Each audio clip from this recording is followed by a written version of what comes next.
Banjir viral Bandung ini udah ada di Jakarta loh guys. Guys, Drang Baker udah buka di negara Blok M. Sakit. Mimin se-excited itu sampai jatuh. Yang di Blok M ini tempat dine-innya luas dan nyaman. Bakernya pada disekolahin sampai ke Jepang. Jadi resep dan tekniknya ini asli dari Jepang guys. Pastinya semua roti disajiin fresh. Dan kalau ada sisa roti, pas malam biasanya Drang Baker bagi-bagi roti di jalanan bagi mereka yang membutuhkan. Jadi nggak ada sisa-sisa roti yang terbuang sia-sia. Tuh bisa lumer banjir kayak gini loh rotinya. Sesuai namanya, Nutellanya ngebom banget. Lanjut yang ini Greek yogurt cheesecake. Di atasnya caramelized. Dan karena ini pakai Greek yogurt, jadi ada asam-asamnya gitu. Ngeblend banget dipaduin cheese-nya yang lumer. Yang lumer-lumer lagi nih ada bus melting cake. Satisfying banget ya, pasti sendok, creamy, lembut. Dan semua tipe dessert di Drang Baker ini tuh nggak terlalu manis ya guys. Yang ini Hokkaido toast butter melting. Tuh lihat deh betapa creamy-nya. Terus di atasnya caramelized. Rotinya lembut, super buttery. Padahal bikinnya tuh tanpa pengawet dan tanpa pelembut. Bahan-bahannya impor punya guys. Jadi nggak heran kalau emang seenak itu. Ternyata Drang Baker juga bawa menu barunya guys, poloban tiramisu. Bedanya sama poloban lain, di sini tuh diisiin ice cream yang super creamy dan tebal. Buat warga Jakarta yang udah nungguin Drang Baker, cus buruan samperin ke Blok M ya guys. Ayam goreng yang gak sengaja bikin orang-orang tahu nikmatnya babi. Ayam goreng widuran ini tuh sebelum dikasih stempel non halal rame banget guys. Tapi setelah dikasih stempel tiba-tiba sepi. Ya emang harusnya begitu. Soalnya kan gak semua orang bisa makan babi. Yang bikin non halal tuh kremesannya ini guys, karena dia tuh terbuat dari lard atau lemak babi. Ternyata ayam pun bisa non halal ya. Kirain di dunia ini yang haram cuman babi. BTW ini ayam gorengnya emang babi banget sih. Kalian yang muslim jangan sampai terkecoh ke sini ya guys. Dulu banyak banget yang terkecoh dan jadi langganan di sini soalnya. Tapi emang ayamnya tuh seenak itu ya guys. Teksturnya empuk, bumbunya ngeresep dan lebih aromatik. Itu semua ya karena babi. Jangan sampai kalian tertipu sama kenikmatan duniawi ini ya guys. Tapi kalau boleh jujur, ini tuh ayam goreng ternikmat yang pernah Mimin cobain. Ayam goreng ini tuh emang diperuntukkan buat non muslim kayak Mimin. Cus samperin, alamatnya ada di Jalan Sultan Syahrir nomor 71. Dessert yang selalu mentingin kualitas dan rasa. Jadi jualannya pun barokah ya guys. Sampai-sampai yang dari awalnya ruko kecil kayak gini bisa pindah ke tempat yang lebih besar. Warga Bandung pasti udah pada tahu Bakeslin. Mereka tuh terkenal banget sama bus cheesecake-nya. Sekarang tempatnya tuh lebih luas, nyaman, dan homey banget buat nge-dessert. Mereka tuh berkembang banget. Bahkan sekarang ada pastry loh. Dari pertama kali nyobain burn cheesecake-nya Bakeslin, Mimin udah nebak sih kalau bakalan sukses. Karena mereka tuh mentingin kualitas. Burn cheesecake-nya ini dibuat dengan premium. Bahkan stroberinya hasil dari panen petani lokal guys. Creamy, cheesy, seger dari buah stroberi. Ini approve guys. Di tempat yang baru ini mereka ada pilihan makanan berat guys. Rekomendasi Mimin sih pilih burgernya. Underrated, patty-nya tebel dan juicy banget. Terus keju cheddarnya premium. Udah datang sama french fries juga loh. Enak banget semua yang ada di Bakeslin. Dessert yang satu ini juga wajib kalian coba guys. Cracker cheese. Teksturnya pas disendok selembut itu. Milky, cheesy, makanya pas dingin enak banget. Kalau di Bakeslin biasanya Mimin nge-dessert ditemenin minuman kopi mereka. Dan enaknya sekarang kan bisa nongkrong lebih nyaman dan lama. Buat yang di luar kota Bandung ini wajib sih jadi destinasi ngafe kalian. Kenapa sih dinamain sambal cetar? Karena kita pakai cabai merah mentah, cabai rawit mentah, biar pedesnya cetar. Jadi nanti kalau nggak pedes gratis. Guys, Mimin tuh mau kulineran Sunda yang katanya pedes banget di Bali. Ini tuh namanya ayam bakar Sunda sambal cetar. Wah, tempatnya kecil tapi antri banget ini guys. Iya guys, ayamnya. Wah. Nah, untuk ayamnya dia tuh pakai ayam bakakak guys, mirip di Sunda beneran. Terus kenapa Kak kok jualan ayam bakar Sunda tapi di Bali? Karena dulu kan Bali dinamain Sunda kecil. Untuk tipe sambelnya ini tuh pakai sambal dadah khas Sunda. Kayaknya ini tuh pertama deh di Bali. Ayamnya bisa pilih paha, dada, atau mau sama jeroannya juga ada. Udah di sini mah pokoknya komplit dan halal. Untuk ayam bakar yang ini harganya 18.000. Kalau untuk ayam bakar yang utuh 85.000. Kalau untuk yang goreng 17.000. Ati amplanya 10.000. Langsung Mimin mukbangin ayam goreng dan ati ampela. Dan pastinya sambal cetarnya dong. Emang sepedes apa sih sampai ada garansi gratis kalau nggak pedes? Untuk ayam gorengnya sih Mimin suka ya. Empuk banget dan bumbunya ngeresep. Ini peran utamanya ayam bakar Sunda terus dilumurin sambal cetar. Oh my god, ini tuh beneran pedes banget. Nih kalian lihat ya ayam bakarnya langsung protol dari tulangnya. Wah, ini ayam bakar utuhnya kita sambelin pakai sambal cetar. Ini tangan Mimin pegang sambelnya aja udah kepanasan. kepanasan guys. Bahkan nih ayam bakar utuhnya pun juga selembut itu. Bumbu bakarannya tuh gak cuma manis aja, tapi ada sedep-sedepnya gitu. Dan sambal cetarnya ini emang gak ada ampun guys pedesnya. Hati-hati deh, Mimin aja yang kuat pedes sampai kelabakan. Udahlah fix gak balik ini duit Mimin. Semua gara-gara sambal cetar. Cus kalian cobain. Pesta daging 1 kilo Wagyu. Gak perlu mahal guys, sebanyak ini cuma 800 ribuan. Dagingnya daging Wagyu asli itu. Jujur kan, Mimin gak bohong ya guys, bukan daging melty. Kalau kalian tahu kau steak Malang, nah double kau ini versi premiumnya guys. Deg-degan pas awal-awal kirain bakal mahal gitu ya, ternyata masih affordable harganya. Kayak ini nih, Wagyu Grande Platter cuma 899 ribu, bisa untuk 3-4 orang. Kak, ini masa nggak sampai sejuta udah bisa dapat Wagyu? Iya kak, dari harga 800 ribuan kita udah dapat 5 Wagyu, 5 jenis Wagyu untuk 3-4 orang. Wah, segede ini Wagyu semua guys.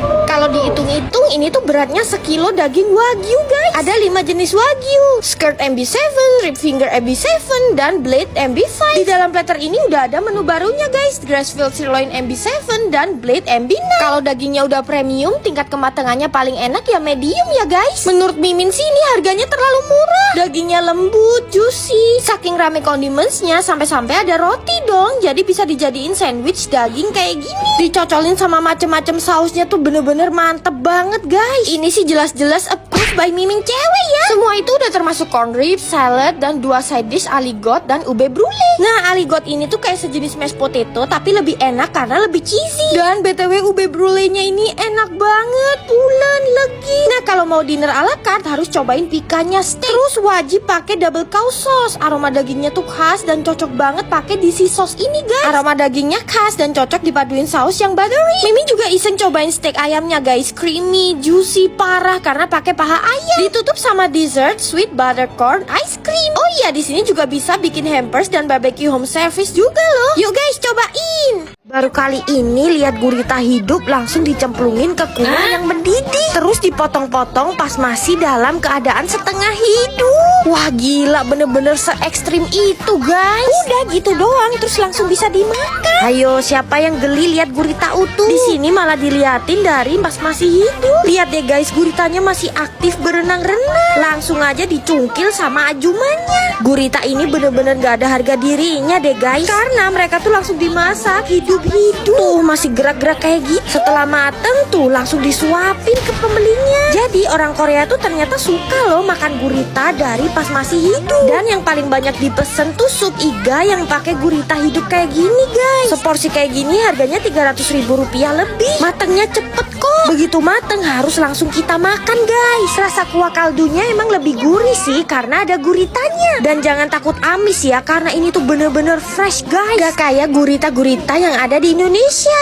Terus iga sapinya ini tebel banget guys dagingnya. Dan Mimin tuh suka banget ya sama tekstur daging sapi di Korea, lebih berserat gitu loh. Mimin juga pesen gurita pedesnya. Teksturnya keras, kenyal, bukan yang ngaret alot gitu ya. Dan ini bumbu spicy-nya nggak pedes sama sekali bagi Mimin yang doyan sambal di Indonesia.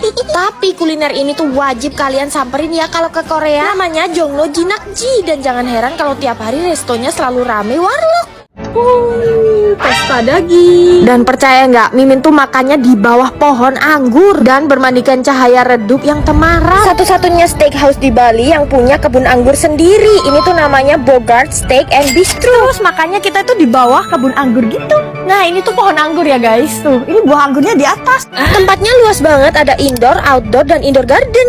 Dan di sini tuh no pork no lard. Semuanya bisa guys makan di sini. Wow. Untuk vibes-nya tuh lebih ke casual dining gitu. Tiap Jumat, Sabtu, Minggu juga ada live music loh guys. Selain warlock, bule-bule sampai artis tuh sering loh makan di sini. Padahal harganya tuh affordable dan sering banget ngadain promo. Cus lah langsung kita cobain menu-menunya. Ini tuh rustic mushroom soup yang rasanya creamy dan umami. Masih di appetizer. Dan Mimin juga nyobain buffalo wingsnya yang gede-gede. Masuk di main course, Mimin cobain prime mix duo. Tekstur ayamnya tuh bagus banget ya, karena dia tuh di grill dengan timing yang pas. Alhasil dia tuh juicy tapi seasoningnya meresap. Di menu prime mix duo ini satu menu dapat 2 protein guys. Selain ayam juga dapat udang. Nah ini beef steaknya prime cube roll. Marblingnya guys cakep banget. Teksturnya empuk, lembut, dan sausnya ini kalian bisa pilih ada 7 macam. Mimin juga pesen pastanya guys. Ini tuh spicy exo spaghetti. Teksturnya tuh al dente banget dan pedesnya tuh masih comforting. Nah, menu ini yang paling exciting. Namanya tuh espetadas daging tusuk khas Portugal. Wah, Bruno Fernandes pasti suka menu ini. Yang ditusuk-tusuk ini mulai dari daging sapi, paprika, nanas, sosis sampai udang. Ya ampun, enak banget. Gak cuman makanannya, tapi minuman di sini juga atraktif banget, guys. Tapi man of the match-nya butterbeernya yang sampai foamy.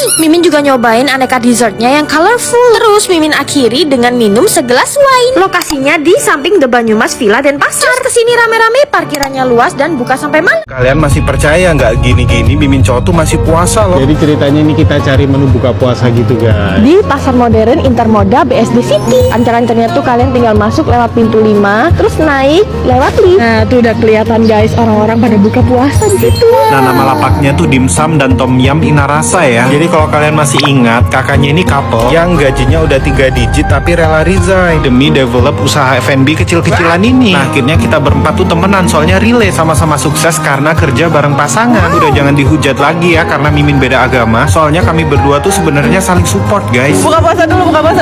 Ini kan. Last sweet. Kita nggak perlu last sweet ini pakai stevia semuanya. Oh, oke. Iya, makanya manisnya tanpa rasa berdosa. Oke, Iya, siap, gelasnya siap. segede harapan orang tua. Kayak yatim tadi. Takjilnya ya wajib gorengan lah. Dengerin guys. Wah, spring rollnya bisa serenyah itu ya. Untuk tom yumnya ini dia tuh otentik banget karena R&D-nya aja sampai Chiang Mai, guys. Oh, sorry, terlalu semangat. Yang reguler aja dapat udang segede-gede ini guys. Ini tuh topping seafoodnya rame banget. Terus kuahnya tuh ngaldu seafood parah. Rasa asamnya balance banget, tapi rempahnya tebel. Kalau buat buka Mimin saranin pesen ini deh. Nah, kalau yang ini spesial guys. Dia tuh porsinya lebih gede guys. Untuk topping-topping seafoodnya ini fresh banget, gak amis, dan tipikal kuahnya tuh super creamy guys. Ini bukan karena Mimin cowok temenan sama ownernya ya. Tom yum ini tuh bisa dibilang salah satu dari sekian yang terbaik yang ada di Jabodetabek. Serius guys. Dan sebenarnya mereka tuh jualan dimsum dulu sebelum tom yum. Gak heran ya kalau seenak ini. Nah, ini kakiyaki dan spring rollnya Mimin celup-celupin ke tom yumnya guys. Asem, gurih, umami, sedikit manis, renyah. Wah, kalian wajib banget sih makan dan bukber kesini. Pantes aja ini namanya sambal setan. Sambelnya emang sepedes itu guys. Sampai Mimin harus minum berkali-kali. Parah-parah pedesnya gak umum. Guys, Mimin tuh nyobain ikutan puasa seharian dari pagi sampai malam dan sekarang lemes guys. Lapar banget, Mimin mau balas dendam, mau makan yang pedes-pedes. Orang gila mana yang buka puasa malah nyari yang berminyak dan pedes-pedes. Ya ini cuman Mimin doang guys orang gilanya. Cabai mentah segitu banyaknya diulek langsung di tempat. Sekalian Mimin mau semenit bukber alias semenit buka berani. Sehat-sehat deh lambung Mimin. Wah, udah beduk tuh. Alhamdulillah sekarang bisa makan guys. Tuangin semua sambal setannya ya. Sambal setan ini tuh sambal mentah ya guys. Jadi nggak heran kalau pedesnya tuh sadis banget. Baru suapan pertama udah pedes sampai batuk-batuk. Gila-gila pedes banget ya. Mana seharian belum makan sama sekali. Sekali makan goreng-gorengan dan pedes kayak gini. Tapi guys, karena lauknya digoreng pakai minyak yang banyak, jadi bikin tenggorokan gak enak. Untung Mimin bawa Kultopia kemana-mana. Sekarang ada 2 rasa baru guys, Kultopia Yuzu Pomelo dan Kultopia Melon Orange. Nah, ini Mimin minum yang Yuzu Pomelo. Wah, seger banget. Perpaduan rasa yuzu dan pomelonya tuh cool banget di tenggorokan. Apalagi Kultopia ini meredakan panas dalam. Bener-bener cocok banget ini diminum pas buka puasa. Apalagi kalau bukanya pakai yang pedas dan berminyak. Jadi nggak takut deh sama yang namanya panas dalam. Tenggorokan udah aman, jadi lanjut makan lagi. Nah, kalau kayak gini kan jadi bebas mau makan yang berminyak dan pedes-pedes pas buka puasa. Kalian tuh wajib juga ya nyetok Kultopia ini. Dapetinnya udah bisa di minimarket, supermarket, ataupun warung terdekat. Kultopia redakan panas dalam.